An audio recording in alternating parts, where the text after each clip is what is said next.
너무 거창하게 소개를 해주셔서 예, 참 부담스럽습니다. 근데 여기 계신 분 얼굴 보니까 제 마음이 편안해지는 것이 진짜 말씀을 사모하시는 분들이구나라는 걸 느껴요. 왜냐하면 지금 오는 길이요 얼마나 먼지 몰라요. 좀 멀죠? 경치는 좋은데 너무 멀어요. 그래서 야, 이곳까지 오실 정도면 얼마나 말씀을 사모하시는 분들일까. 여기 계신 분들은 정말 특별한 분이시라는 것을 제가 이 시간 다시 한번 고백하면서 감사를 드립니다. 우리 2017년도 올해가 굉장히 중요한 해예요. 왜 그럴까요? 교계가 들썩들썩할 정도로 2017년도를 중요하게 생각하는 이유가 종교개혁이 일어난 지 500주년이 되는 해이기 때문에 그렇죠. 이 종교개혁의 중요한 모토 중에 하나가 뭘까요? 오직 성경으로. 오직 성경으로. 정말 모토라고 하는 것은 핵심인데요. 그 솔라 스크립추라. 오직 성경으로. 자, 이것이 이 모든 개혁의 원동력이었다면 오늘 여기 계신 분들도 오직 성경만 파겠다. 오직 성경만 붙들겠다라고 생각하시는 분들이잖아요. 여기 계신 목사님들이 진정 개혁자인 줄도 믿습니다. 자, 오늘 그러한 의미에서 함께 공부할 것은 바로 성경의 핵심, 성경의 주제에 해당하는 바로 구속사에 관련된 거죠. 구속사. 그 구속사란 말을 많이 들어보셨잖아요. 구속사 그러면은 전에 모를 때는 뭘 구속시키나 오히려 좀 부정적인 의미가 있었는데, 자, 구속사라고 하는 것은 인간을 회복하는 모든 역사예요. 타락한 인간을. 그런데 하나님께서는 본래는 인간을 고귀하게 창조하셨어요. 그 고귀하게 창조한 인간이 하나님의 말씀에 불순종해서 타락을 하죠. 에이, 그러면은 그냥 버려야지라고 생각할 수도 있겠지만 하나님께서는 포기하지 않고 이 타락한 인간을 다시 회복시키십니다. 이 모든 과정이 즉 죄인을 그 죄로부터 사망으로부터 자유롭게 하는 구원을 우리가 구속이라는 말을 사용을 합니다. 그런데 여기서 가장 중요한 건 뭐냐면 누가 이거를 이끌어 가시느냐? 주체라는 거예요. 주체. 하나님께서는 아담 타락 이후로 바로 뭘 약속하셨냐면은 메시아, 즉 구원자를 보내시겠다 약속을 하셨죠. 그래서 창세기 3장 15절이 바로 메시아에 관한 최초의 예언이 되겠습니다. 자, 어떤 내용이 있나요? 여자의 후손을 보내주신다는 거예요. 여자의 후손. 자, 여자의 후손이 와서 뱀의 머리를 상하게 하리라. 이것은 쉽게 생각을 해보면 여자가 애를 낳겠죠. 즉 사람으로 이 땅에 오셔서 그분이 모든 사단을 이기고 승리하실 것을 선포한 것이 바로 창세기 3장 15절의 예언이 되겠습니다. 그렇기 때문에 성경 전체의 내용은 결국에 뭐냐면 이 여자의 후손으로 오신 예수 그리스도, 바로 예수 그리스도를 소개하는 책이라고 볼 수가 있겠죠. 예수님께서 성경이 곧 나에 대해 증거한다 그러셨잖아요. 요한복음 5장 39절에. 그러니까 성경 전체는 다 그 구속사의 주인공, 그 구속사를 이끌어 가시는 핵심, 바로 예수 그리스도를 소개하는 책입니다. 그런데 이 여자의 후손으로 오신 분이다. 예수 그리스도야말로 정말 성경에 예언된 바로 여자의 후손이다. 이것을 강력하게 증거할 수 있는 것이 뭐냐면 그게 바로 족보예요. 예수님의 족보. 예수님의 족보야말로 예수님이 어떤 계통을 통해서 오셨는지 이 땅에 사람으로 오시기까지의 모든 그 통로를 써놓은 것인데 이 족보를 통해서만이 정말 예수님이 예언된 그분이시구나. 우리가 족보를 알아야 구속사를 꿰뚫을 수가 있고 최종적으로는 이 구속사의 최종 목적이 뭐예요? 영생이거든요. 그 영생의 세계에 다다를 수가 있는 것이죠. 그래서 오늘 우리가 살펴볼 것은 바로 예수님의 족보에 대한 것을 살펴볼 텐데요. 자, 제목은 뭐예요? 자, 교환 보시면 예수 그리스도의 두 족보래요. 두 족보. 오늘은 족보를 두 가지를 살펴볼 겁니다. 자, 족보 두 가지를 살펴보는데 우리가 족보 그러면은 이름이 그냥 뭐 알지도 못하는 입에도 익숙하지 않은 그런 이름들 쭉 나열돼 있다 보니까 좀 지루하시잖아요. 솔직히 말해서 족보를 제가 너무 좋아합니다. 족보 열심히 읽었고 그 이름들 정말 정말 친근합니다. 라고 생각하시는 분 없어요. 없어요. 있으셔요? 이 족보가 사실 너무나 읽기가 힘든 내용이에요. 그런데 이 구속사 시리즈의 저자이신 박윤식 원로 목사님은 그동안 사람들이 생소하게 여기는 이 성경의 족보라고 하는 분야를 너무나도 구속사적으로 정말 영적 통찰력을 가지고 그것을 깊이 연구를 하셨어요. 그래서 그 속에 얼마나 크나큰 하나님의 구속 경륜이 들어있는지 이것을 밝혀내신 것이죠. 그래서 유구한 역사 속에 세계 최초로 이 족보 속에 하나님의 어마어마한 구속 경륜이 들어있다는 것을 밝혀내셨습니다. 우리가 이제 오늘도 족보를 공부하면서 이제 구속 경륜 이 속 안에 있는 걸 이제 알게 되니까 이제 지루하지 않구나. 오히려 이 족보가요 가장 강력한 복음의 향기를 풍기는 복음의 핵심이라는 것을 오늘 이제 발견하게 될 겁니다. 자, 그러면 이제 족보를 구체적으로 들어갈 건데요. 족보가 몇 개라고요? 2개. 족보가 2개가 있어요. 자, 어디에 나오나요, 족보가? 하나는 마태복음에, 또 하나는 누가복음에 두 족보가 이렇게 나오죠. 자, 첫 번째로 그러면 마태복음. 자, 마태복음에 나타나 있는 예수님의 족보를 살펴볼 건데요. 자, 이거는 마태복음 1장 1절부터 17절까지 내용이죠. 자, 우리가 주목해야 될 것이 이 족보가 어디에 쓰여 있는가, 기록된 위치도 굉장히 중요합니다. 자, 예수님의 족보가 어디에 쓰였냐 했더니 신약의 제일 처음에 쓰인 거예요. 신약의 제일 처음. 우리 신약의 첫 장을 넘기자마자 족보가 있잖아요. 자, 그것은 뭘 뜻하냐면 예수님이 역사의 분기점임을 한눈에 보여주는 거예요. 예수님이 주전 그리고 주후 이렇게 나눠지는 그 역사의 분기점이라는 것을 보여주는 거죠. 자, 그래서 구약과 신약이 이렇게 있다면, 자, 여기가 구약이고요. 그리고 신약이 있죠. 이 딱 요 가운데 예수님의 족보가 들어갑니다. 자, 여기는 주전, 그리고 여기는 주후가 되겠죠. 자, 이것은 예수님이 이 구약의 모든 족보가 지금 마치는 시점에 있다는 것은 모든 구약 역사에 그러니까 이 족보 속에 압축이 되어 있다는 거예요. 자, 그리고 예수님의 족보로 시작이 되죠. 신약이. 모든 이 신약의 역사는 또 예수님의 족보로부터 시작이 돼요. 자, 그것은 예수님이 모든 구약 역사의 핵심이다. 그리고 신약을 시작하는데 앞으로 이루어질 모든 일에 대한 근거다라는 것을 나타내주고 있습니다. 자, 우리가 성경에 창세기를 처음, 성경의 구약의 처음이라고 하고 또 마태복음을 신약의 처음이라고 하는데, 자, 그것도요 하나님이 족보를 얼마나 중요하게 생각하시는지 이 창세기, 구약의 처음인 창세기는 우주 만물의 창조 기사로 시작을 하죠. 우주 만물의 창조 기사.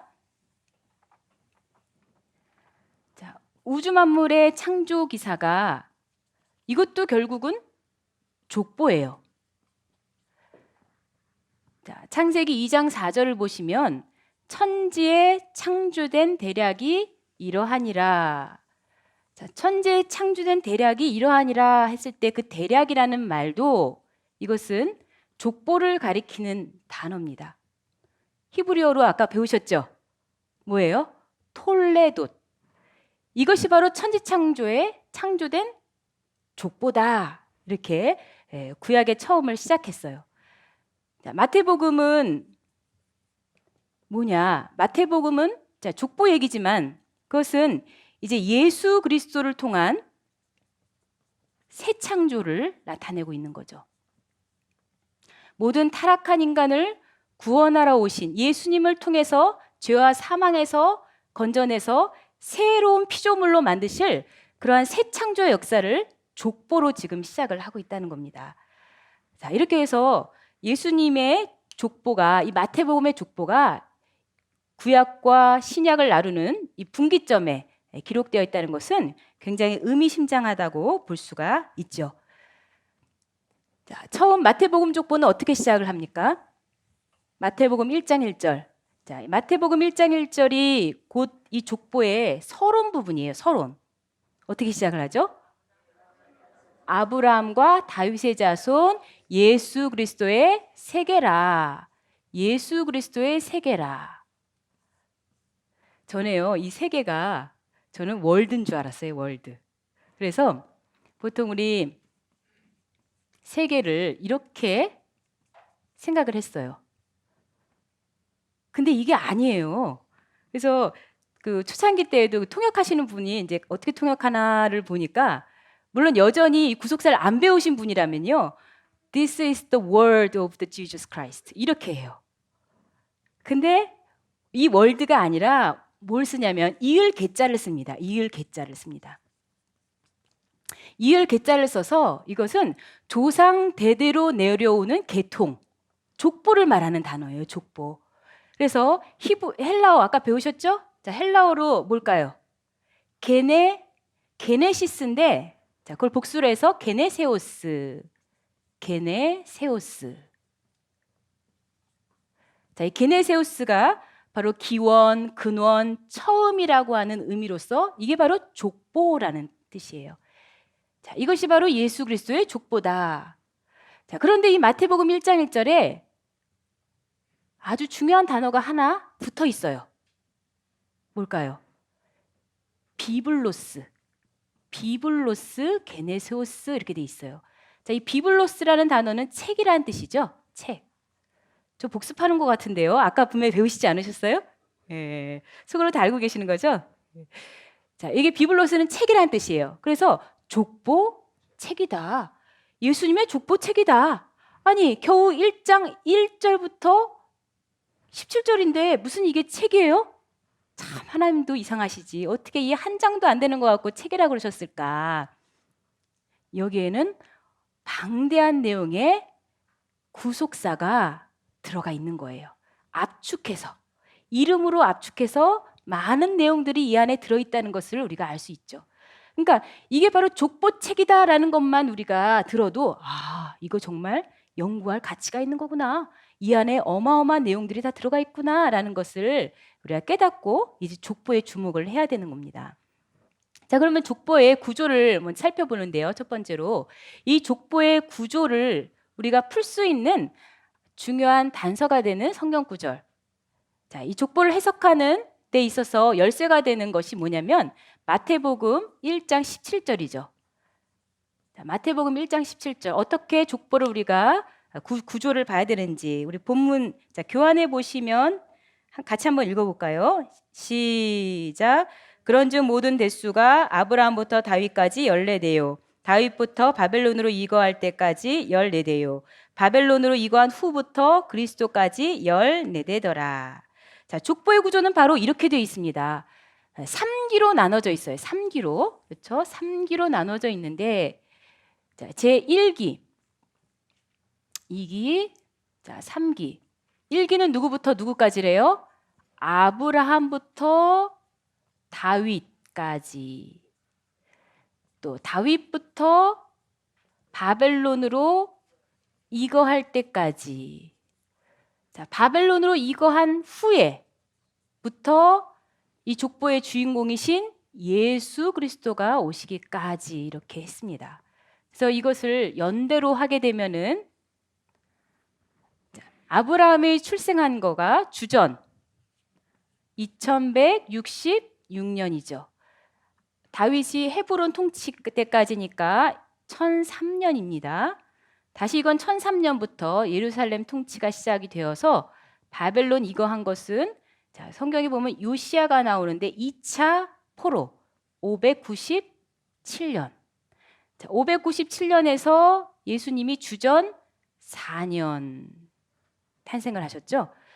자, 그래서 이것이 다루고 있는 범위는요. 자, 여기서 빼보시면 1163년이 여기에 해당이 됩니다. 자, 그리고 여기는요. 406년. 여기는요. 593년이 들어가 있죠. 그러니까 내일 같이 할 강의에서도 이것을 보시면 연수가 이렇게 다 각각이네. 이게 큰 포인트입니다. 그것은 내일 배울 거고요. 아무튼 여기에는 전체 2166년부터 주전 4년까지, 즉 2162년의 역사가 여기에 담겨 있습니다. 그런데 아까 우리가 키가 되는 17절의 내용을 보니까 14대요, 14대요, 14대요. 각각이 다 몇 대요? 14대라고 하고 있어요. 자, 이 숫자를 통해서 하나님은 무엇을 우리에게 알려주실까요? 각각을 왜 14대라고 했을까요? 자, 이 14라고 하는 숫자, 하나님께서 우리에게 특별한 뜻을 알려주기 위해서 숫자를 사용을 하시는데, 자, 이 14라고 하는 숫자는 7이 무겁게 2번 들어가 있습니다. 2번 들어가 있다는 것은 강조한다는 거예요. 근데 7이라고 하는 숫자는 하늘의 3수와 땅의 4수가 합해져 있죠. 그래서 완전수라고 합니다. 완전수. 그렇다면 이 모든 시기마다 각각의 세대마다 하나님의 완전하신 구속 경륜이 담겨져 있다는 거예요. 하나님이 주권적으로 개입하시고 간섭하셔서 모든 세대마다 바로 예수 그리스도가 오실 수 있도록 하나님께서 주권적으로 섭리하셨다는 것을 여기서 말씀해 주고 있는 거예요. 우리는 인간의 시간을 산다고 생각하지만 하나님은 시간의 주인이시죠. 하나님은 모든 역사의 주관자가 되십니다. 따라서 모든 세대마다 하나님이 완전하게 섭리하셨다. 그 구속 경륜이 여기에 담겨져 있다라는 것을 말씀해 주고 있는 겁니다. 자, 그래서 거기 빈칸에 보시면 14대씩 3기로 구분된다. 14대씩 3기로 구분된다라고 빈칸을 우리가 채워주시면 되겠습니다. 자, 그런데 이 3기로 나눔으로써 우리가 이스라엘의 역사가 흘러가는 것을 정확하게 맞아떨어지는 것을 보는데요. 뭐냐면 이스라엘은요, 한 달이 28일인 그러한 원력을 사용합니다. 자, 태음력이죠. 태음력. 그러니까 달을 주기로 해서 그야말로 달력을 사용을 하는 거예요. 그래서 이 달은 14일을 주기로 해서 커졌다, 작아졌다 이렇게 합니다. 커졌다, 작아졌다. 달을 보시면은 달이 이렇게 조그만 것이 점점 불어나서 커지고 다시 이것이 자 이렇게 작아져서 이렇게 쪼그라들어요. 자, 처음 1기를 보시면은 아브라함, 이삭, 야곱이라고 하는 믿음의 3대를 통해서 그 믿음의 발판으로 점점 흥황하는 거예요. 성장합니다. 이스라엘. 그래서 최고점에 이른 것이 바로 다윗 때예요. 그래서 6절에 보시면요. 이게 지금 2절부터 6절까지 해당이 되는데 다윗 왕이 나시니라. 다윗 왕이라고 했죠. 최고점에 올라간 거예요. 최고점 다윗에 가서. 가장 흥황하고 가장 전성기를 맞았어요. 그런데 여기 이제 6절 하반절부터 시작하는 2기는요. 2기는 어떻게 되냐면 다윗이라고 돼 있습니다. 다윗. 왕자 뚝 떨어져 나갔어요. 왕 떨어져 나갔어요. 왜냐하면 이 다윗이 밧세바로부터 우리아의 아내로부터라고 하는 것은 벌써 죄를 저지른 거죠. 그 죄와 함께 시작한 이스라엘의 나라는 망골을 보는 거예요. 망골을. 다윗의 범죄로부터 이제 나라는 그 솔로몬 아들 때에 가서 또 그 밑으로 분열이 되죠. 나라가 쇠퇴하기 시작합니다. 나라가 분열되더니 나중에는 아예 망해먹어요. 그래서 너무나도 비참한 나라의 멸망을 맞게 되죠. 그래서 쫙 이렇게 쇠퇴기를 맞게 되고요. 결국 다른 나라로 다 팔려가는 거죠. 다른 나라로 다 지금 끌려가고. 그런데 이 3기는 오히려 바벨론 이거 후에 더더욱 간절히 나라의 회복을 바라고 영원한 것을 소망하게 되고 메시아 오기를 간절히 바라게 되는 거죠. 그러한 가운데 그들의 믿음은 더 강렬해집니다. 자, 이들의 염원 속에 결국 예수님이 이 땅에 오심으로써 다시 최고점을 지금 찍게 되는 겁니다. 자, 그래서 이스라엘 역사가 성장기, 쇠퇴기, 다시 회복기를 맞는 것을 이 3기로 나눠진 족보를 통해서 우리가 알 수가 있게 되죠. 자, 크게 두 번째로 우리가 살펴볼 것은 뭐냐면 지금까지 족보의 구조를 한번 봤고요. 자, 그다음에 이 족보, 마태복음 족보의 특징이 무엇인가 하는 건데요. 자, 두 번째로 마태복음 족보의 특징입니다. 자, 보통 이 족보에는요, 남자가 올라가되 장남, 그죠? 장자의 이름이 올라가게 돼 있어요. 근데 여기에는 장자가 아닌 아들, 장자가 아닌 아들이 올라갔다는 거예요. 자, 족보의 시작부터 한번 볼까요? 아브라함이 이삭을 낳고 이삭이 야곱을 낳고 야곱이 유다와 그 형제들을 낳으니라. 자, 여기 장자 있습니까? 지금 부른 이름 중에? 아, 하는 거 보니까 아브라함.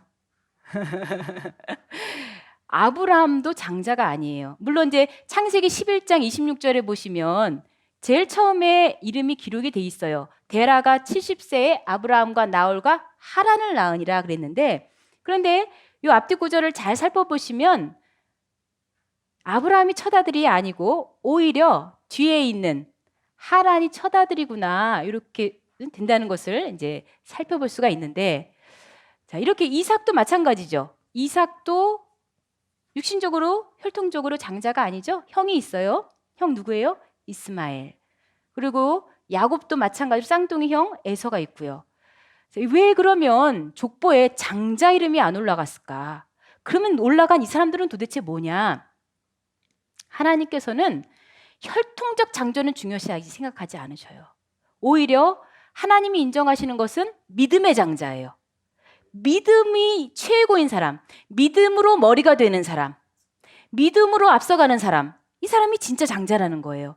그래서 이들은 다 하나님의 뜻을 받들고 또 예수님이 이 땅에 오시게 한 믿음의 장자가 된 계보라는 것을 우리가 확인할 수가 있게 되죠. 자, 그리고 이제 두 번째 특징. 당연히 이 족보에는 남자 이름이 올라가야 되죠. 그 유대인들이 족보를 기록하는 관례에 따르면 여자 이름은 절대 기록하지 않죠. 그런데 여기에는 여자의 이름이 기록된 거예요. 여자의 이름이 기록되었다. 아, 그럼 어떤 여자일까? 야, 그래, 믿음의 선진들, 아브라함, 이삭, 야곱 그 아내들이 기록되었을까요? 사라 나오나요? 리브가, 라헬 이런 여자들이 기록됐나요? 아니에요. 오히려 여기에 기록된 여자들을 보면은 다말, 라합, 룻 하나같이 사회적으로 소외되고 비천한 여자들이에요. 오히려 그 삶을 볼 때 부정적인 여자예요. 그런 여자들이 이렇게 들어가 있어요. 하나님이 왜 이런 여자들의 이름을 감히 예수님이 오시는 족보 속에다가 올려놓으셨을까? 우리는 거기서 큰 뜻을 발견을 해야 되는 거죠. 자, 그런데 공통점들이 있습니다. 공통점. 다말의 경우 시아버지 유다와 관계를 했죠. 우리가 이런 관계를 무슨 관계라 그래요? 부적절한 관계. 그죠? 이 부적절한 관계인데 애를 낳았단 말이에요. 자, 인간의 눈으로 볼 땐 도저히 이해가 되지 않습니다. 그런데 오히려 유다가 나중에 그것을 깨우쳐요. 아, 이 여자가 육신적인 정욕을 이렇게 한 게 아니구나. 그래서 유다가 뭐라고 고백을 하냐면은 창세기 38장 26절에 보시면 네가 나보다 옳도다. 네가 나보다 옳다. 야, 나는 이 씨를 끊어버릴 뻔했는데 예수님이 오시는 길을 끊어버릴 뻔했단 말이에요. 그런데 다말은 목숨을 걸고 이렇게 시아버지와까지 관계를 해서라도 뭐예요? 예수님이 오시는 길을 만들어줬어요. 이 여자의 그 행위가 믿음의 행위였다는 것을 유다의 고백을 통해서 우리가 알 수가 있습니다. 자, 라합의 경우 이 여자는 뭐 하는 여자예요? 여리고에 사는 여자. 직업은 기생이에요, 기생. 근데 기생이 여기 올라갈 수가 있을까요? 그런데 이 여자가 얼마나 멋진 여자냐. 이 여자의 역사관을 볼 수가 있어요. 무슨 역사관이냐? 구속사적인 역사관. 그래서 뭐라고 고백을 하냐면은 여호수아 2장 9절부터 11절에 보시면 이스라엘 그 정탐꾼한테 하는 얘기가 이 땅을 자기가 살고 있는 이 가나안 땅을 하나님이 너희들에게 준 줄 내가 안다. 그러면서 하나님이 하신 일을 쫙 고백하는 거예요. 너희들이 거기서 싸워서 승리한 거 하나님 다 그렇게 하게 하셨지? 너희들에게 내가 다 들었어. 하나님이 하신 구원의 역사를 이 여자가 입으로 다 읊고 있어요. 구속사를 꿰고 있는 거예요. 그러면서 상천하지의 하나님이다. 하나님이 최고다라고 그 믿음의 고백을 하고 있죠. 자, 다음 룻이라고 하는 여자. 룻은 모압 여자예요. 모압 여자는 여호와의 총에 들어올 수 있나요? 모압 사람은 이방인은 절대 여호와의 총에 들어올 수 없는데도 예수님의 족보 속에까지 들어갔어요. 자, 룻은 뭐라고 고백을 하냐면은 룻기 1장 16절을 보시면 어머니의 하나님이 나의 하나님입니다. 절대 나는 어머니를 떠나지 않겠습니다. 이 여자는 고향도 버렸습니다. 그리고 친정도 버렸어요. 자기 믿는 신도 버렸어요. 자기 고향 다 버리고 오로지 하나님만 쫓아갔던 여자예요. 결국에 이 세 여자들은 다 공통점이 뭐예요? 믿음. 결국 이 족보를 통해서 여자 이름이 기록된 걸 통해서 혈통하고는 상관없이 의롭다 여길 수 있는 것은 오로지 믿음이구나. 믿음으로서만이 하나님께 선택받을 수 있고 인정받을 수 있다는 것을 보여줍니다. 더 나아가서는 여기 이방인들도 있잖아요. 하나님이 유대인들만의 하나님이 아니구나. 하나님은 이방인들에게도 하나님이시고 온 우주 만물의 하나님은 주인이시고 하나님께서는 모든 사람들을 다 그 믿음이 있는 사람들을 품어주시고 안아주시는 그런 우주적인 하나님이시구나라는 것을 여기서 살펴볼 수가 있습니다. 자, 그리고 세 번째 특징은 뭐냐면 이 족보를 가만히 계산을 해보면요. 생략이 있어요. 생략. 자, 여기 족보가 몇 년을 다루고 있다 그랬습니까? 2162년을 다루고 있죠. 근데 그 중에서도 1기. 자, 1기만 보는 게 아니라 전체를 한번 일단 계산해 볼까요? 2162년에 전체 42대라고 하지만 그죠? 14대. 다윗이 2번 계수가 됐기 때문에 몇 명이에요? 몇 대예요? 41대예요. 41대. 그러면 41대로 나눠 보면은 몇 년이 나오냐면은 한 세대가 52년이 넘고 거의 53년이 됩니다. 한 세대가 53년이 된다는 건 말이 되지 않아요. 성경에서 한 세대는 다음 세대까지, 즉 자식을 낳을 때까지의 나이예요. 그래서 25년, 평균 25년에서 30년 정도로 잡습니다. 근데 이거는 거의 2배죠? 거의 2배예요. 그 얘기는 뭐냐? 41대만 있는 게 아니라는 얘기예요. 더 많이 있다는 거예요. 더 많이 있어요. 그러나 하나님께서는 뭔가 뺄 사람들은 다 빼고 예수님이 이 땅에 오시게 하는 데에 그 믿음으로 발판이 되어준 사람들만 여기에 기록이 되었다는 거예요. 자, 생략은 있지만 절대 족보의 중단은 없어요. 자, 이러한 특징을 가진 것이 바로 이 마태복음의 족보의 특징이 되겠습니다. 자, 그러면 이제 세 번째로 이 족보에서 마태복음 족보에서 예수님을 뭐라고 소개하고 있을까요? 왜냐하면 이 족보라는 것은 그분의 그 주인공의 기원, 근본을 밝히는 거란 말이죠. 그러면 자, 세 번째로 예수님을 어떻게 소개하고 있느냐? 자, 첫 번째로는 예수님이 아브라함과 다윗의 자손이래요. 아브라함과 다윗의 자손, 예수 그리스도라고 그랬잖아요. 자, 이것은 뭘 가리킬까요? 왜 아브라함, 다윗을 제일 처음에 등장시켰을까요? 일단 이 마태복음은 이 복음서는 누구를 대상으로 쓴 거죠?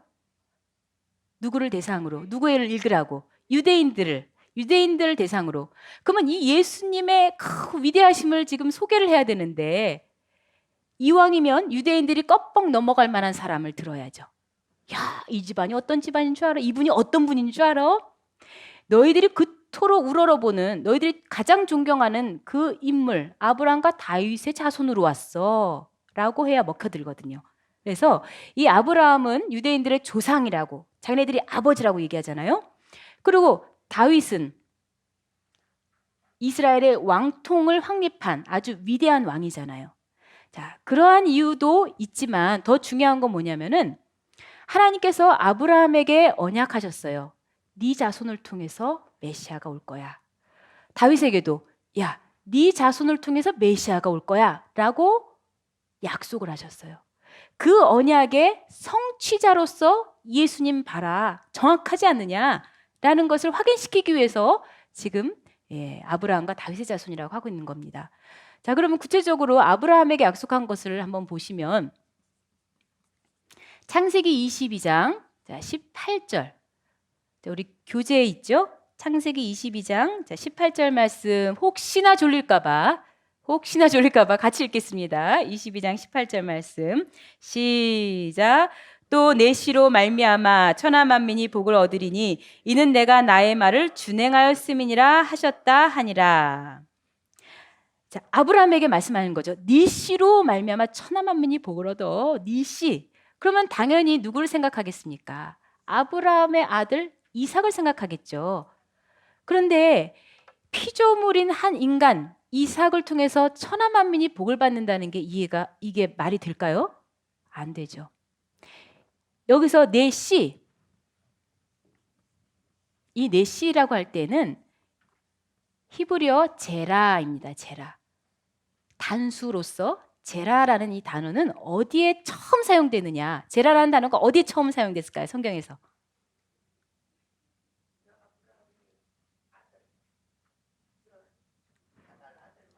그보다 더 먼저.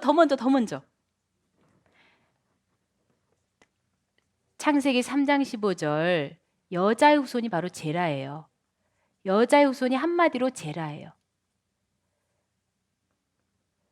자, 한 씨, 한 자손. 이건 궁극적으로 누구를 가리킵니까? 예수 그리스도예요. 예수 그리스도. 그래서 갈라디아서 3장 16절에 보시면 여럿이 아니라 한 자손을 가리키는 건데 그게 누구라고요? 예수 그리스도라 하는 거죠. 그러면 천하 만민이 받을 복은 과연 뭘까요? 온 만민이 누릴 그 복은 구원이라고 하는 복이죠. 영생이라고 하는 복입니다. 예수 그리스도를 통해서 이루실 영생의 세계. 그것을 아브라함에게 약속했는데 정말 그것을 성취시켜서 그대로 아브라함의 자손으로 예수님이 태어나신 겁니다. 자, 이번에는 다윗에게 약속한 내용을 보시면 사무엘하 7장 12절 13절. 자, 교재에 보시면은 사무엘하 7장 12절 13절에 뭐라고 말씀하셨냐면은 내 몸에서 날 자식을 내 뒤에 세워 그 나라를 경고케 하리라. 저는 내 이름을 위하여 집을 건축할 것이요 나는 그 나라 위를 영원히 견고케 하리라. 자, 이것도 얼뜻 생각하면 다윗에게 야, 네 몸에서 날 자식, 그러면은 누구를 생각하겠어요? 솔로몬을 생각하겠죠. 맞구나. 하나님 전을 건축했으니까 맞구나. 그렇지만 그 위가 영원합니까? 솔로몬 때문에 오히려 나라 망해먹었습니다. 솔로몬 이후로 그 죄악이 결국은 자식에게까지 계속 가서 나라가 분열되고 나라가 망하잖아요. 영원한 나라가 될 수가 없었어요. 이것 또한 궁극적으로 메시아입니다. 메시아를 통해서 영원한 나라를 이루실 것을 하나님께서 약속한 내용입니다. 결국에 하나님께서는 아브라함과 약속하고, 자, 이걸 한번 시대로 볼까요? 하나님은 우리는 약속하면은 금방 잊어버리죠. 약속해놓고 안 지켜요. 그런데 아브라함하고 약속하고서는 몇 년 만에 예수님이 태어나셨냐? 거의 2000년 만에 성취가 됐어요. 예수님의 탄생을 통해서. 그리고 다윗과 약속하고 하나님은 그 언약을 지키셨습니다. 거의 1000년 만에. 1000년의 약속 멋있지 않습니까? 2000년의 약속. 그 약속을 하나님이 잊지 않고 이렇게 성취시킨 거예요. 자, 이렇게 구약 예언의 성취라는 것을 이 성취자라는 것을 이 족보, 마태복음 족보가 소개를 하고 있습니다. 자, 이제 두 번째로 예수님을 또 뭐라고 소개를 하고 있느냐면 뭐라고 소개하고 있어요? 교재 한번 보세요. 여자의 후손으로 오신 분이다. 여자의 후손으로 오셨다. 자, 이 족보를 보면은 야, 예수님이 누구신 줄 알아? 여자의 후손이야, 여자의 후손. 그럼 우리는 이렇게 생각을 해요. 나도 여자의 후손인데, 나도 우리 어머니가 낳았는데, 여기 그렇지 않은 친구는 없죠? 다 어머니가 낳았으니까 우리도 여자의 후손 아니에요? 그런데 그렇지 않아요. 우리는 남자의 후손이에요. 남자의 후손. 자, 왜 그러냐면은 자, 이 족보를 보시면 아브라함이 이삭을 낳고 이삭이 야곱을 낳고 야곱이 유다와 그 형제를 낳으니라. 자, 보면 다 남자가 낳죠?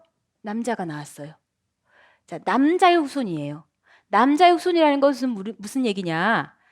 사람을 낳은 그 근원, 그리고 그 주체가 바로 남자라는 뜻이죠.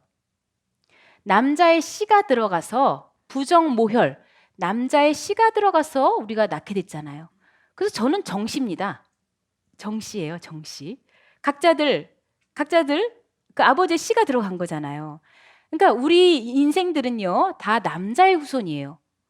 그러면 왜 예수님만 다르냐? 예수님만 왜 다를까요? 네, 그렇죠. 답을 다 알고 계셔요. 자, 이러한 패턴으로 족보가 기록될 것 같으면요, 예수님에게서도 어떻게 기록이 되어야 되냐면은 요셉이 예수를 낳으니라 이렇게 해야 되잖아요. 그렇죠? 요셉이 예수를 낳으니라. 근데 성경은 그렇게 돼 있지 않습니다. 마태복음 1장 16절. 자, 우리 교재에 있는데 한번 보세요. 자, 거기를 보시면은 야곱은 마리아의 남편 요셉을 낳았으니 요셉이 예수를 낳으시니라? 아니었어요. 그 다음부터는 요셉이 아예 등장 안 하고 마리아에게서 예수가 나시니라. 그렇죠? 마리아에게서 예수가 나시니라. 요셉은 예수를 낳고 이렇게 기록되어야 되는데 그 일정한 패턴을, 그 형식을 깨고 마리아에게서 예수가 나시니라. 그렇게 돼 있어요. 요셉의 혈통, 요셉과 관계가 전혀 없죠? 요셉의 의지가 여기 들어갔습니까? 전혀 안 들어갔어요. 하나님이 여기서 요셉이란 말을 빼셨죠? 마치 예수님은요, 아버지 없이 태어난 것처럼 기록이 되어 있잖아요. 남자의 씨가 들어간 것이 아닙니다. 예수님은 여자의 후손이에요. 여자의 후손. 자, 그렇다면 어떻게 낳게 되었을까요? 어떻게 낳게 되었을까요? 자, 나타라는 이 말이요. 나타라는 말이 헬라어로 겟나오예요. 겟나오.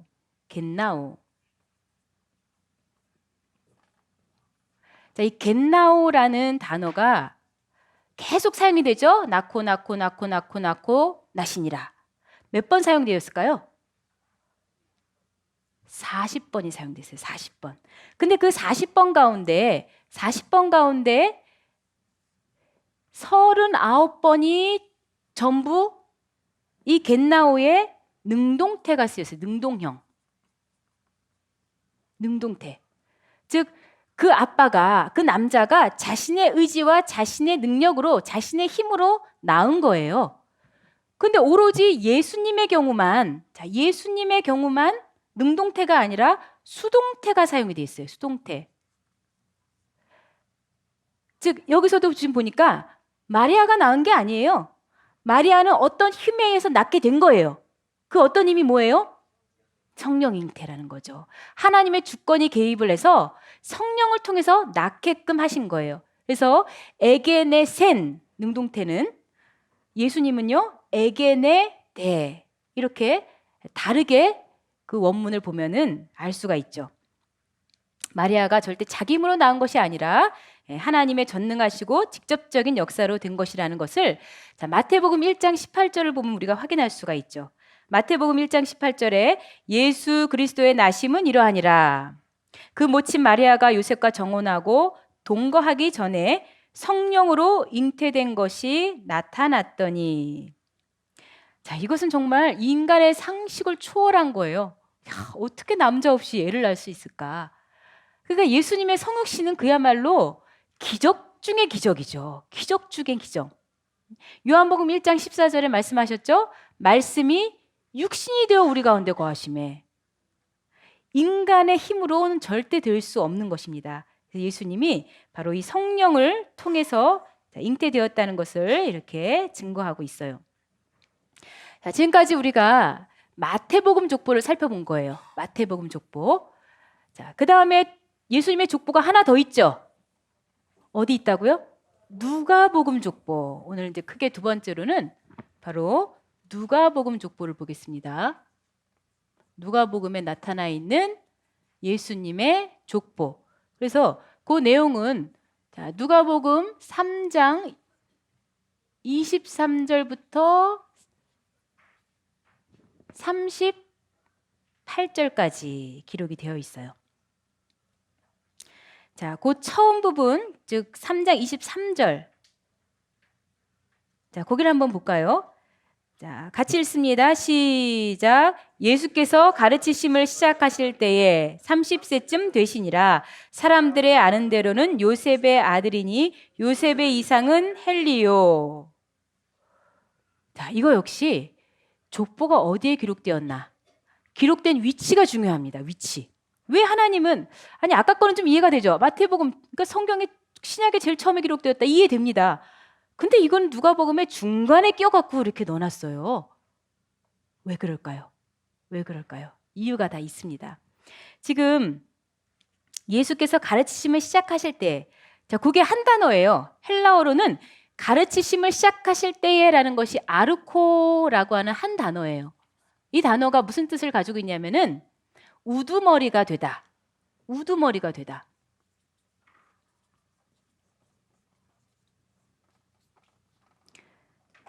자, 그리고 주인이 되다. 다스리다는 뜻이 있어요. 다스리다. 결국 이 족보는 예수님이 주인이 되어서 다스리는 시대가 지금 시작된, 이것도 하나의 분기점입니다. 그렇죠? 이 앞에 거랑은 다르게 지금 새로운 시작을 보여주고 있는 거예요. 자, 뭘까요? 예수님이 가르침을 시작할 때가 예수님의 무슨 시대예요? 공생애. 지금 공생애가 시작이 된 겁니다. 자, 공생애와 더불어서 중요한 것은 예수님의 근본을 알려줘야 되잖아요. 예수님이 사람들 생각한 것처럼 요셉의 아들입니까? 제가 어렸을 때부터 봤어. 코찔찔이, 아유, 이제 아버지가 잘 도와갖고 목소리를 잘하더만. 우리 옆집에 살았어.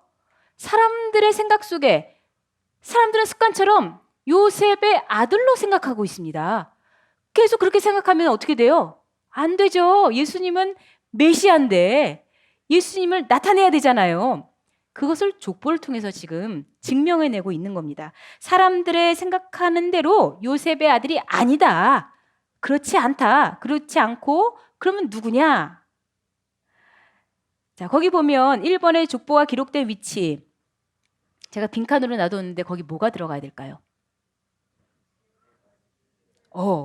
맞습니다. 세례받으신 사건. 다음. 자, 예수님의 족보, 지금 누가복음 3장 23절 바로 직전에 있는 사건이 세례 사건이에요. 세례 사건. 물론 예수님은 죄사함의 세례를 받을 필요가 없는 분이죠. 그런데 왜 굳이 세례를 받으셨냐? 이것은 우리 타락한 인간을 구속하기 위한 그러한 그 전 인류를 대신해서 예수님이 회개 세례에 참여를 하신 거예요.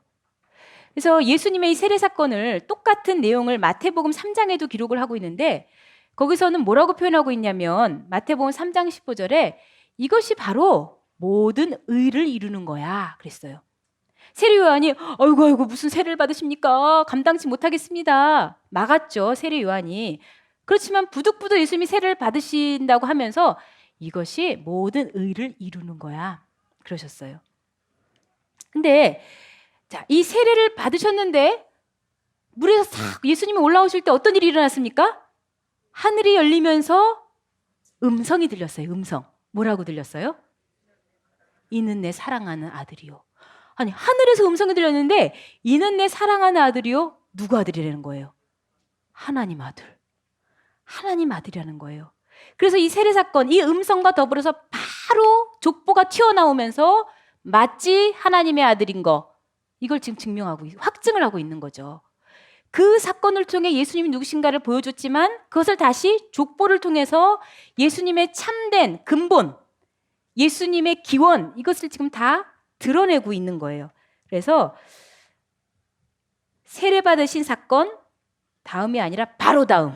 하나님이 아주 그냥 급하게 이렇게 족보를 여기다가 넣으셨습니다.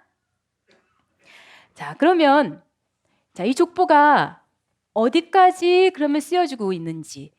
자, 이 누가복음 족보는요. 예수님부터 시작을 해서 올라가죠. 그 이상은.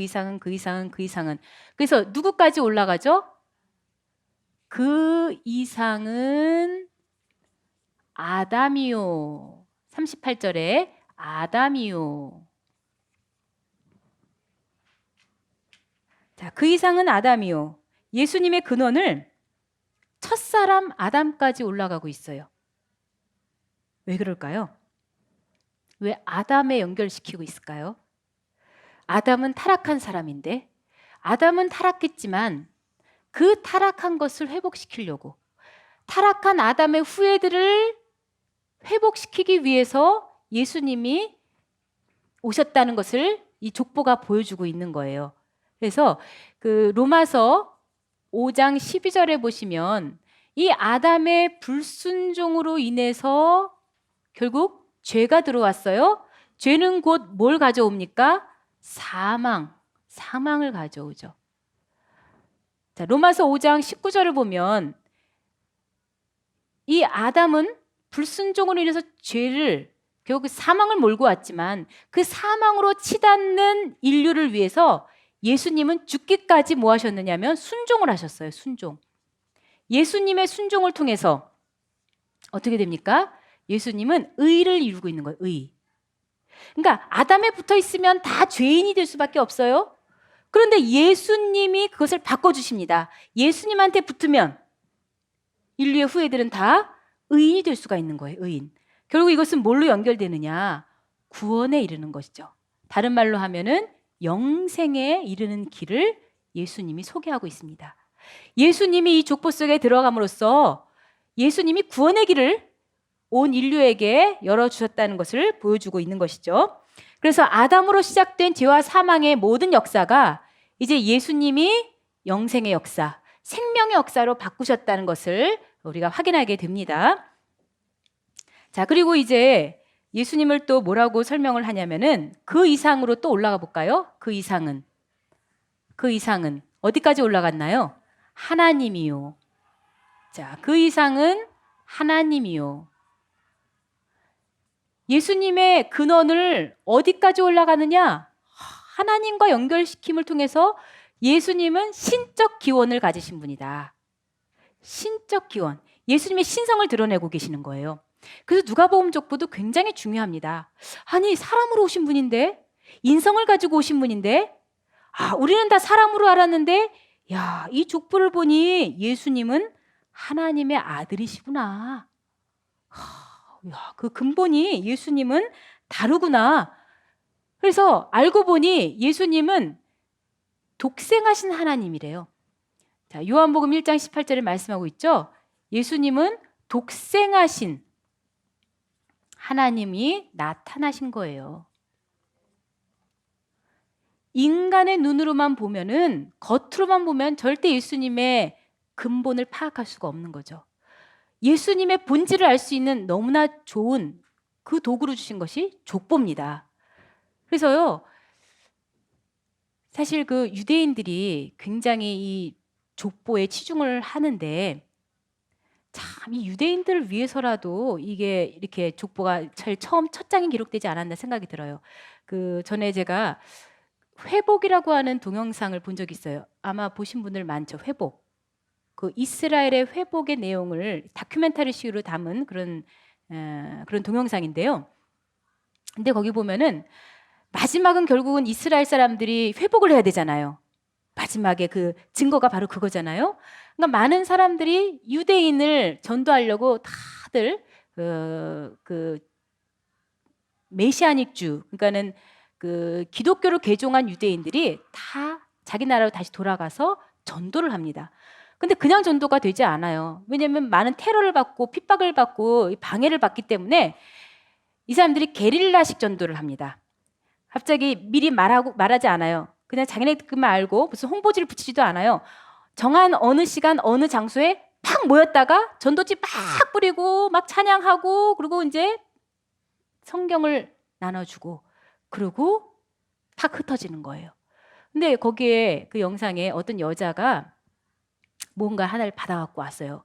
뭐 그냥 처바가 났죠. 처바가 났는데 어느 날 이 여자가 너무나 인생의 회의를 느끼면서 야, 내가 인생의 구원자를 정말 메시아를 만나지 못하고 그래서 내가 마음이 이렇게 괴롭고 허무한가 하고 있다가 도저히 마음을 달랠 길이 없었는데 그런데 그 받아온 게 생각이 나갖고 책꽂이에 딱 빼보니까 그게 뭐냐면 신약 성경이었어요. 첫 장을 딱 펴보니까 아브라함과 다윗의 자손 예수 그리스도의 족보라 세계라. 쭉 읽어보니까 얼마나 유대인들이 족보를 잘합니까? 아브라함 알죠? 이삭 알죠? 야곱 알죠? 나중에 보니까 예수가 나시니라. 어머, 진짜 예수가 메시아였구나. 약속대로 오신 분, 말씀의 성취자였구나. 그걸 확인하고 너무나 희열하고 감격해서 막 전화를 하기 시작합니다. 자기 친구한테 예수님이 메시아야. 예수님이 구원자야. 얼마나 뜨거운 회복의 역사가 일어나는지 몰라요. 자, 족보는 이토록 중요한 것입니다. 예수님이 어떤 분인가를 밝히고 있기 때문이에요. 그리고 빌립보서 2장 6절에도 예수님이 바로 하나님 본체라고 증거를 하고 있잖아요. 자, 이렇게 누가복음에서 예수님을 어떻게 증거하는지 우리가 살펴봄으로써 자, 예수님이 하나님께로 연결되어서 이제 예수님이 중보자가 되신 거죠. 모든 인류를 다, 전 인류를 다 끌어안고 멀리 떨어져 있던 이 인류를 하나님과 화목하게 연결시키는 그런 고리가 되어셨다는 것을 살펴봤습니다. 자, 그런데 족보가 왜 두 개일까? 왜 두 개일까? 자, 그게 세 번째, 이 두 족보의 비교, 두 족보의 비교. 자, 그게 세 번째는 두 족보의 비교가 되겠습니다. 자, 마태복음에도 족보가 있고 누가복음에도 족보가 있어요. 근데 가만히 살펴보면 아시겠지만 똑같나요? 예수님의 계보가 똑같나요? 달라요, 달라. 그 강조점도 틀리고 형식도 틀리고 거기에 나온 이름들이 어느 순간 달라요. 자, 그것을 두고 이 성경의 무호성을 반박하는 사람들이 공격을 합니다. 성경의 신적 기원을 반박하는 사람들이 문제를 삼습니다. 아니, 서로 다른 족보인데 이 서로 다른 두 가지 계보가 어떻게 동일한 한 분 예수님의 족보가 될 수 있느냐? 어떻게 이것을 예수님의 계보를 인정할 수 있느냐? 이렇게 얘기를 합니다. 그러면 솔직히 믿는 이 그리스도인들도 대답을 제대로 못해요. 자, 이 두 가지 계보는 결론을 말하자면 두 가지 계보는 둘 다 예수님의 출생의 배경, 역사적으로 그리고 예수님의 기원을 알기 위해 반드시 필요한 것들입니다. 하나님께서는 이 서로 다른 두 계통, 서로 다른 두 족보를 통해서 예수님 한 분을 증거하시기 위한 놀라운 섭리를 여기다 담아 놓으셨어요. 자, 그러면 한번 비교를 해보겠는데요. 자, 마태복음 족보 그리고 누가복음 족보. 자, 형식이 어떻죠? 마태복음 족보는 위에서 아래로 내려오는 무슨 식? 하향식. 다 잘 아시네요. 그에 반해 누가복음은요, 상향식이죠. 위로 올라가는. 자, 마태복음 족보는 누구부터 누구까지 올라가요? 그래서 예수 아브라함부터, 자, 아브라함부터 예수님으로 내려가죠. 그리고 이것은 42대.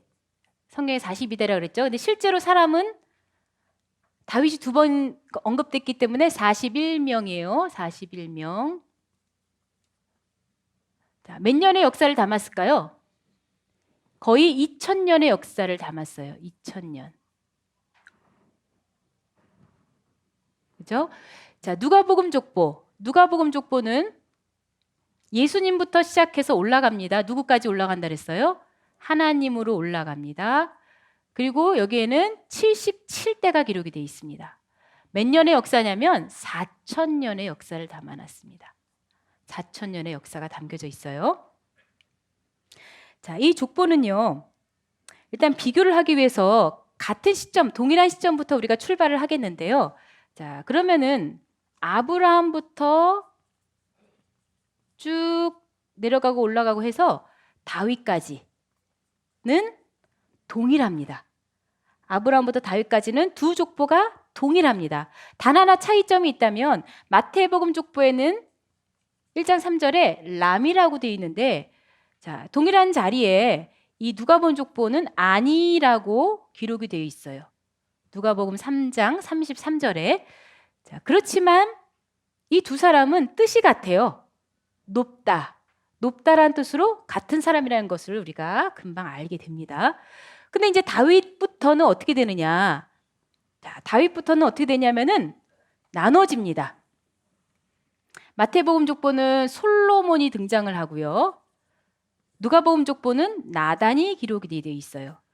그러나 이 두 사람은 동시대 사람입니다. 무슨 관계일까요? 어떤 분은요, 무슨 관계예요? 그러면은 애매하게 대답하는 분 있어요. 늘 요리조리 피해서 밀접한 관계요. 맨날 그래요. 그러면 다 답이 되더라고요. 밀접한 관계요. 자, 밀접한 관계예요. 어떻게 밀접하느냐? 역대상 3장 5절에 보면은 바수아가 누구예요? 바세바. 바세바가 낳은 아들들이에요. 동복 형제입니다. 자, 형제 관계입니다. 형제. 자, 그래서 이 누가복음, 마태복음 족보는 솔로몬으로부터 쭉 내려가서 결국에는 예수님이, 자, 마무리로 예수님이 오시게 되는 거죠. 나단으로 내려가서 쭉 해서 결국은 또 여기도 예수님이 오는 거죠. 예수님의 육신적인 아버지로 등장하는 요셉. 자, 그런데요, 이 요셉의 바로 위로 이 마태복음 족보, 자, 누가복음 족보에 있는 이 요셉의 아버지, 여긴 당연히 요셉의 아버지 짤이죠. 요셉의 아버지 짤이 누가 기록이 되어 있나요? 이름을 한번 대보세요. 마태복음 족보에는 야곱이 기록이 되어 있어요. 여기는요, 헨리. 어라, 어떻게 아버지가 둘이지? 어떻게 아버지가 둘일 수가 있죠? 이름이 지금 다르잖아요. 하나는 야곱, 하나는 헨리. 아버지가 실제로 둘일 수는 없어요. 자, 그러면 이건 뭘 의미할까요? 뭘 의미할까요? 자, 결론을 얘기하자면은 야곱은 요셉의 혈통적인 아버지가 맞습니다. 자, 혈통적인 아버지예요. 그다음에 헨리는 뭐냐면 법적인 아버지예요. 자, 법정적 아버지. 그러면 요셉은 어떻게 이 헨리의 법적인 아들이 되었을까? 어떻게 법적인 아들이 되었을까? 요셉이 헨리의 법적 아들이 될 수 있는 방법. 이 집안에 지금 아들이 없으면 되는 거죠. 이 집안에 아들이 없으면 그 집안에 상속자로서 이렇게 아들로서 올라갈 수가 있어요. 그러면 어떻게 이렇게 상속자로서 양자가 되었을까의 가능성, 그 경우를 한번 들어보세요. 어떻게 법적 아들이 될 수 있을까요? 어떻게 상속자가 될 수 있을까요? 그냥 양자 맺어서요. 자, 우리가 생각해 볼 수 있는 것이 뭐냐면 결혼이라는 게 있어요. 결혼. 결혼을 통해서 법적인 관계가 형성이 됩니다. 법적인 아버지, 법적인 아들. 그래서 이거를 이해하기 위해서는요, 영어를 아시니까 그러면 쉬워요. 영어. 자, 장인 혹은 뭐 시아버지. 그러면 우리 보통 뭐냐면 father in law 그러죠. 사위나 뭐 사위 결혼을 통해서 맺어진 아들 사위죠. 사위는 뭐라 그래요? 양자는 뭐라 그래요? son in law. 법적으로 아버지예요. 법적으로 아들이에요. 결혼을 통해서 이렇게 맺어질 수가 있다는 거예요. 결혼을 통해서. 그렇다면 우리가 자, 이 근거를 구약의 규례를 통해서 한번 찾아보도록 하겠는데요. 자, 구약에 아주 재미난 얘기가 있습니다. 슬로보앗이라고 하는 사람이 아들이 없이 죽어버려요. 그랬는데 그러면 당연히 아니 뭐 아들 없이 죽으니까 그 집안에 뭐 기업을 이을 사람이 없잖아요. 기업이 없어지게 생겼어요. 근데 슬로보앗의 딸들이 얼마나 똑똑한지 몰라요. 따집니다. 모세한테 와서 따지는 거예요. 사람들 앞에서 다 얘기를 하는 거예요. 아니 너무하지 않습니까? 아니 우리 아버지가 아들 없이 죽었다고 그러면 우리 아버지는 아무것도 못 받고 우리 집안에 기업이 없는 게 말이 됩니까? 우리한테 기업을 주십시오. 딸들이 그래요. 오늘날로 말하면요. 아마 뭐 그야말로 변호사감이에요. 변호사감. 얼마나 논리적으로 말을 잘하는지 몰라요. 이 슬로브와 딸들이요. 이름이 5명인데 이름이 다 성경에 기록이 돼 있어요. 민수기 27장에 보면은 자, 그 정도로 지금 아주 중요한 사건입니다. 이거는. 그래서 이 딸들이 자, 모세에게 그렇게 따졌는데 참 재미난 것이요. 진짜 이게 오늘날 말하면 소송 건 거예요. 소송. 민수기 27장 5절에 보면요. 그 사연을 품하였더라 그랬는데 그 사연이 미시파트거든요. 미시파트가 뭐냐면 소송이라는 뜻이에요. 소송. 소송을 건 거예요. 이 여자들이, 딸들이. 자, 그랬더니 하나님께 모세가 대신 물었습니다. 그리고 답을 얻었습니다. 하나님이 누구의 손을 들어줬느냐? 슬로브와 딸들의 손을 들어줬습니다. 걔네 말이 맞아. 걔네 말대로 해. 딸들한테 기업 주면 돼. 라고 합니다.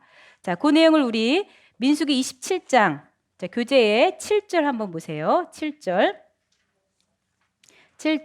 시작. 슬로브와 딸들의 말이 옳으니 너는 반드시 그들의 아비의 형제 중에서 그들에게 기업을 주어 얻게 하되 그 아비의 기업으로 그들에게 돌릴지니라. 8절도요. 너는 이스라엘 자손에게 고하여 이르기를 사람이 죽고 아들이 없거든 그 기업을 그 딸들에게 돌릴 것이요. 자, 딸들이 아들이 없으니까 딸들이 받을 수 있게 됐어요. 자, 이렇게 해서 자, 하나의 이것이 이제 규례가 된 거예요. 민수기 27장 그 교재에는 없지만 11절에 보시면 이스라엘 자손에게 판결 율례가 되게 하셨어요. 근데 또 하나의 문제가 생깁니다. 무슨 문제가 생기냐면 그 딸들이요 이제 결혼을 하게 되잖아요. 여자는 결혼을 하게 되면 그 집안에 완전 뼈를 묻는 거예요. 그러니까 그 여자가 갖고 있던 그 기업도 결국 그 집안께 돼버리는 거예요. 남자 집안께 돼버리는 거예요. 아니 그러면 그 아버지로부터 받은 그 기업 또 없어지는 거죠? 그 지파의 기업이 없어지는 거란 말이에요. 그래서 어떻게 이것을 해결했냐면 야야 슬로브와 딸들 이거 안 되겠다. 너희들이 나중에 시집을 갈 때 말이야 반드시 너네 지파 남자 같은 지파 남자한테 시집을 가. 그러면 지파의 기업이 없어지지 않고 그대로 보존할 수가 있거든. 그랬더니 딸들이 또 얼마나 말을 잘 듣는지 그대로 5명이 다 순종을 했어요.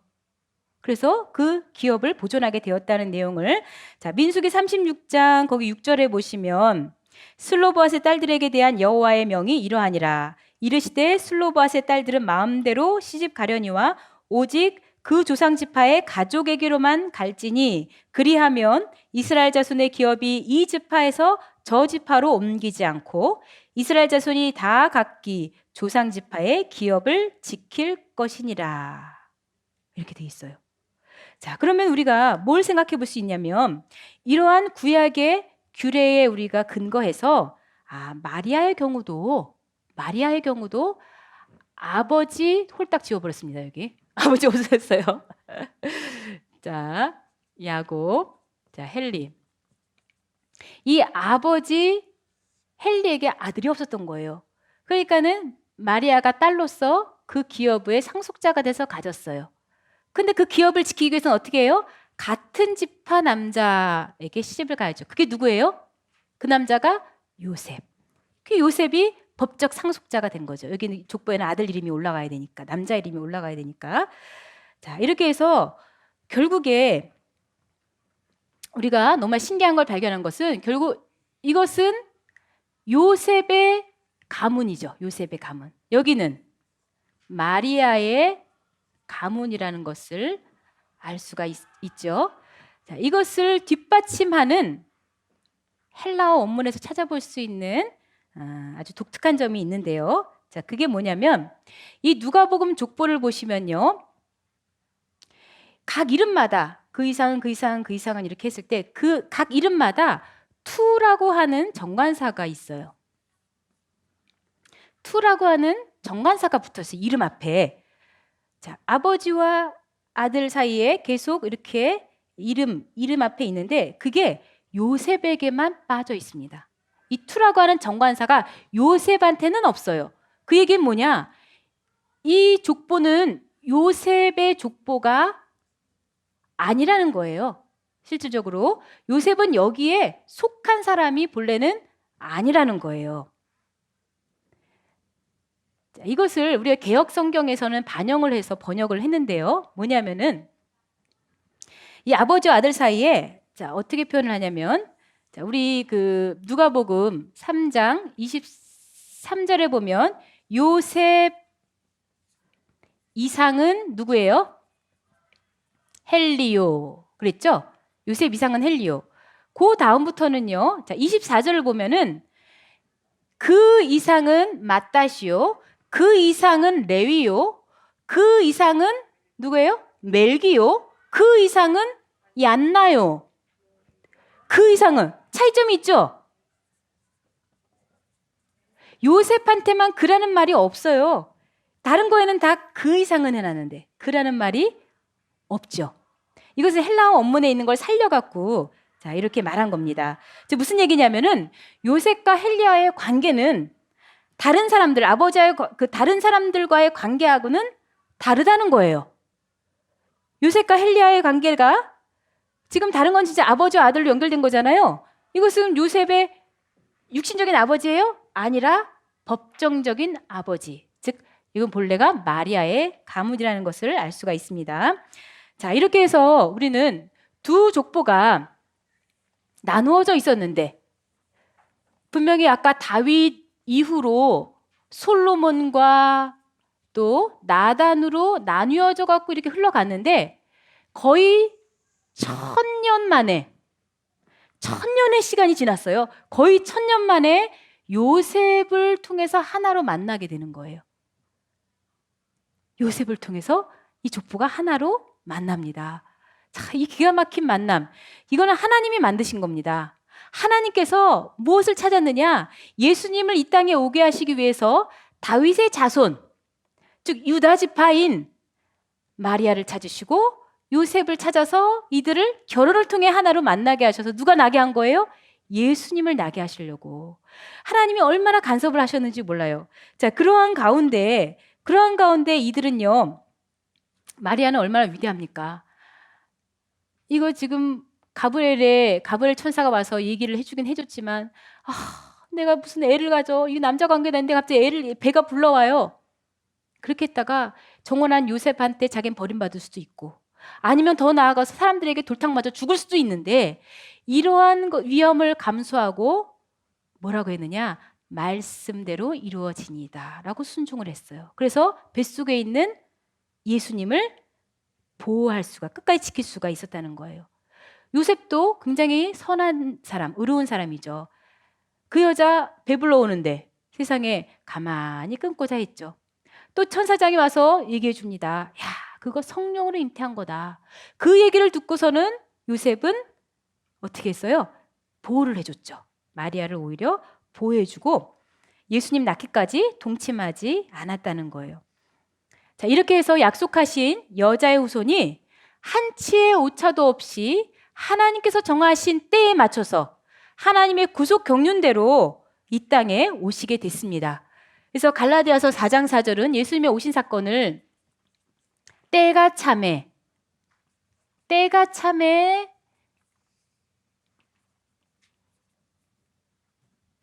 이렇게 여자에게서 나게 하시고라고 성경은 하나님이 보내신 그 아들이 마리아를 통해서 나신 것을 볼 수가 있습니다. 이러한 세월 가운데서는 많은 사단의 방해와 또 여러 가지를 그르치는 사람들의 불신이 있을 수도 있었어요. 근데 이러한 모든 것을 다 초월해서 하나님께서는 어떻게든 예수님을 그 약속대로 정한 시간에 맞춰서 이 땅에 오게 하시려고 얼마나 많은 눈물을 흘리셨을까. 그 안타까운 하나님의 눈물의 세월이 되겠습니다. 그리고 말씀을 믿어주고 그 말씀에 순종하는 이 마리아 한 사람 찾기 위해서 얼마나 또 동분서주 하셨을까. 또 이 여자를 받아줄 그 유다 지파의 남자여야 되잖아요. 다윗의 자손이어야 되잖아요. 이런 모든 것을 갖춘 그 요셉을 또 찾는 데에 하나님께서 얼마나 열심을 내셨을까. 구속사는 우리가 그냥 누가 누굴 낳고 누굴 낳고 그냥 이름의 나열이 절대 아닙니다. 그저 시간이 지나간 게 절대 아닙니다. 하나님의 놀라운 구속 경륜 가운데 하나님은 반드시 뜻을 이루고야 만다는 것을 우리는 확인해 보았습니다. 자, 이제 말씀을 정리하겠는데요. 예수님은 본래가 어떤 분이십니까? 연대가 다함이 없는 영원하신 분이시죠. 그런데 삶과 죽음이 연속되는 생과 사가 계속 엇갈리는 이 족보 속에 예수님이 들어오셨다는 것. 이건 도저히 이해할 수 없는 사실이죠. 왜 예수님께서 이 족보 속에 들어왔을까? 그리고 세상 족보라고 하는 것은 우리가 자랑하기 위해서 쓰기 때문에 번지르르하게 과장도 하고 위조도 하고 또 그것을 또 조작하기도 합니다. 근데 예수님의 족보를 보면은 불법과 불륜과 또 근친상간 같은 이러한 일들로 얼룩져 있는 그런 족보죠. 이방 여인들도 등장을 해서 사람들 앞에서는 오히려 조롱거리가 될 수도 있는 그러한 족보입니다. 그런데 예수님께서는 높고 높은 하늘 보좌를 버리고 낮고 천한 이 땅에 오셔서 우리 죄인들 족보 속에 들어가신 이유가 뭡니까? 우리를 구원하시기 위해서, 우리를 하나님이 회복시켜 주시기 위해서, 결국 죄악된 인간을 사랑하시는 놀라운 희생적 사랑, 바로 아가페 사랑을 보여주는 것입니다. 우리가 이렇게 오늘 시간이 돼서 오셨을지 아니면 정말 다른 거 더 중요한 일을 다 팽개치고 오셨는지 또 누가 어거지로 해서 오셨는지 자발적으로 오셨는지는 알 수 없지만 어쨌거나 우리는 하나님의 이렇게 놀라운 뜨거운 사랑을 받는 존재라는 것을 기억하시기 바랍니다. 이렇게 말씀에 목숨을 걸고 순종한 마리아 또 이 요셉, 그들의 믿음의 발판 위에 예수님이 이 땅에 태어날 수가 있었다면 이제 앞으로는 우리도 다시 오시는 예수님을 오게 하는 통로가 되어야만 됩니다. 그러기 위해서는 반드시 언약을 붙잡아야 되는 거죠. 마리아가 그 슬로브와 딸들을 통해서 만들어진 하나님의 규례, 그 법을 기억한 거 아니겠습니까? 하나님의 언약을 기억하고 어떻게 해서든 그 언약을 지키는 믿음이 반드시 있어야만 됩니다. 말씀을 그냥 배우고 끝나는 것이 아니죠. 목숨을 걸고 지켜야 되는 것이 하나님의 언약이구나. 그럴 가치가 있는 이유는 하나님은 반드시 그 언약을 지키시는 분이기 때문에, 그리고 그 언약을 지키는 사람마저도 하나님은 끝까지 책임지시고 보호해주신다는 것을 알기 때문에 우리는 너무나 가치 있는 사명을 맡았고 또 그 일을 위해서 그만큼 우리가 열심을 내야 되는 것이죠. 그래서 앞으로 여기에 모이신 분들이 큰 정말 나팔수가 되어서 앞으로 많은 분들을 이 언약의 테두리 안에 다 초청을 하시고, 그래서 함께 언약의 끈으로 하나가 되어서 하나님의 놀라운 구속사를 완성시키는 저와 여러분 모두가 되시기를 바랍니다. 기도하겠습니다. 아버지 하나님 감사합니다. 이렇게 귀한 시간 내서 귀한 말씀 들어올 수 있도록 시간과 환경을 축복하여 주시니 감사합니다. 어떠한 물질로도 환산할 수 없고 계산할 수 없는 이 귀한 생명의 말씀을 저희들 목숨줄로 생각하고 저희들이 언약의 끈으로 묶여진 것을 감사하면서 끝까지 순종하게 하여 주시옵소서. 모두가 다 이 언약을 붙들고 있을 때 하나님의 놀라운 기적을 체험하며 하나님의 사랑을 체험하며 하나님의 능력을 늘 맛보게 하여 주시옵소서. 우리가 가는 곳마다 아버지 하나님 길을 열어 주시옵시고 하나님께서 동행하여 주셔서 그 구속사에 발전이 있고 전진이 있고 구속사의 완성이 있게 하여 주시옵소서. 모든 것 감사드리며 예수님의 이름으로 간절히 기도드리옵나이다. 아멘. 감사합니다.